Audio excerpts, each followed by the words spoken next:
Hi guys, I'm Karunya Rao, and in Ideas for Profit we tell you what makes Bajaj Auto a steady ride for the long haul. Despite significant commodity-linked inflation, Bajaj Auto posted a decent set of numbers for Q2 FY22.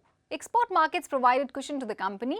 Price hikes undertaken by the automotive giant helped partially offset raw material price impact. Riding on demand revival both in domestic as well as international markets, the company posted an overall year-on-year volume growth of 8.6%. Now, within domestic markets, three-wheelers did extremely well, registering 88% YOY growth, led by pickup in economic activities, whereas two-wheeler segment declined 11.3%.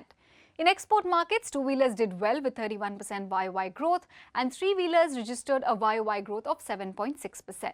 Realizations were up 13%, driven by price hikes undertaken by the company to pass on raw material cost inflation. Growth in realization and volumes helped the company register a sales growth of 22.4%. In terms of operating performance, raw material prices continue to put pressure. Higher input costs led to EBITDA margin contraction by 172 basis points on a year-on-year basis, though price hikes helped the company partially offset the impact of raw material prices. Bajaj Auto continues to outperform the industry on back of its product portfolio. This is clearly evident from the fact that the company has been able to expand its market share by 300 basis points in Q2 to 20% compared to 17% at the end of FY21. The expansion was led by entry-level segment products. Though two-wheeler volumes were down for the quarter, we believe there are factors that are expected to keep the demand robust for medium to long term. Personal mobility, normal monsoon and strong crop production should lift farmer sentiment and boost rural incomes, thereby improving demand. With malls, colleges, etc. reopening, demand for three-wheelers returned strongly in the quarter gone by. Management believes demand momentum is expected to continue for the segment with further reopening of the economy. The company also highlighted that it achieved leadership across all three-wheeler segments, which is a big feat. Momentum in international markets continues to be very strong, as evident from the volumes. In fact, the company continues to maintain volume run rate at more than 2 lakh units per month. Bajaj also highlighted an expansion in market share in all geographies and a higher proportion of premium bike sales in the export market, which should augur well for its financials going forward as well. KTM and Dominar exports continue to be strong in international markets. The company has also achieved highest ever sales in Latin America. Three-wheelers are also seeing strong demand in the export market, as is evident from the Q2 numbers. Bajaj Auto feels the next leg of growth will come from new variants of existing products or fresh offerings. It plans to roll out many new models and upgrades in FY22.